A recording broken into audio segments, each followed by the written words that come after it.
ជំរាបសួរសួស្តីបងប្អូនទាំងអស់គ្នាថ្ងៃនេះខ្ញុំបានការវិឡាមានប្រធានបទមួយចង់ចែកលែកជូនបងប្អូនទាំងអស់គ្នាដែលប្រធានបទរបស់ខ្ញុំថ្ងៃនេះគឺមានឈ្មោះថាជំងឺព្យូរ៉ាស៊ី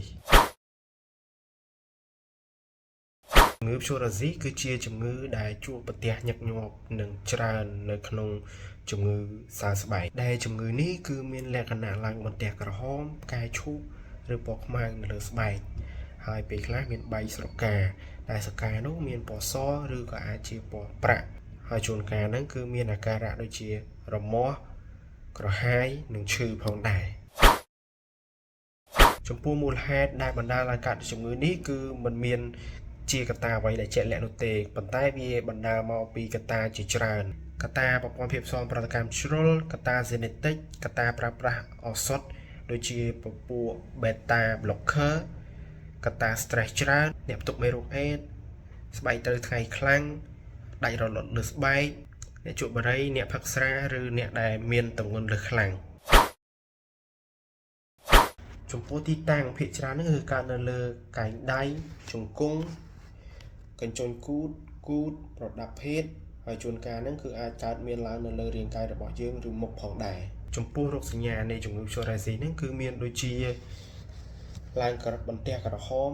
នៅលើស្បែកឬពណ៌ផ្កាយឈូកពេលខ្លះអាចមានពណ៌ខ្មៅហើយបន្ទះក្រហមនោះមានលក្ខណៈដូចបែកស្រកាដែលមានលក្ខណៈជាពណ៌សពណ៌ប្រាក់ហើយរមាស់ឈឺនិងក្រហាយសាជាដើម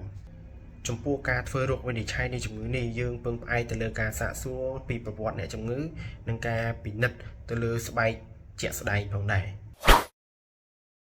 ចំពោះផលវិបាកនៃជំងឺព្យូរ៉ាស៊ីដែលយើងមិនបានព្យាបាលត្រឹមត្រូវឬក៏មិនបានព្យាបាល